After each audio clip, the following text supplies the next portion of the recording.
এক ছিল একটা গরু আর তার ছোট্ট বাছুর। ওরা দুজনে মিলে একদিন ঠিক করল নিজেদের একটা ভুট্টা ক্ষেত বানাবে। সকালবেলা তারা মাটি খুঁড়ে ভুট্টার বীজ বুনল। তারপর যত্নে চারপাশে বাঁশের বেড়া দিল।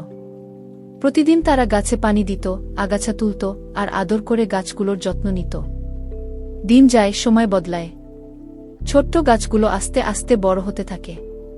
একদিন চারদিকে তাকিয়ে দেখে সব গাছে ঝুলে আছে বিশাল বিশাল ভুট্টা। কি আনন্দের দিন! তারা সেই ভুট্টাগুলো ট্রাকে তুলে বাজারে নিয়ে গেল বিক্রি করতে। কিন্তু একদিন এক দুষ্টু বানর এল। সে ছিল বিশাল আর দেখতে একেবারে বডি বিল্ডার মতো। সে এলেই সব তছনছ করে দিল। গাছগুলো ছিঁড়ে ফেলল আর সবচেয়ে খারাপ, ছোট্ট বাছুরটিকে আঘাত করল। বাছুরটা মাটিতে পড়ে গেল রক্তাক্ত হয়ে। গরুটি ছুটে এল, চোখে জল, বাচ্চাকে জড়িয়ে ধরে কান্নায় ভেঙে পড়ল। তারপর সে ফোন করল পুলিশে। পুলিশ এল, সিংহ, কুকুর আর পান্ডা পুলিশ।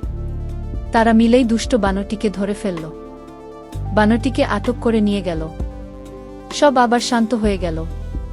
ছোট্ট বাছুরটা সুস্থ হল আর মা গরুটিও হাসতে শুরু করল। ওরা আবার সেই সুন্দর ভুট্টা ক্ষেত সাজালো আর হাসিমুখে খেলতে লাগল।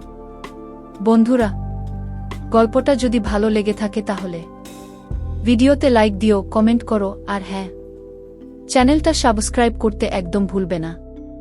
দেখা হবে পরের মজার গল্পে।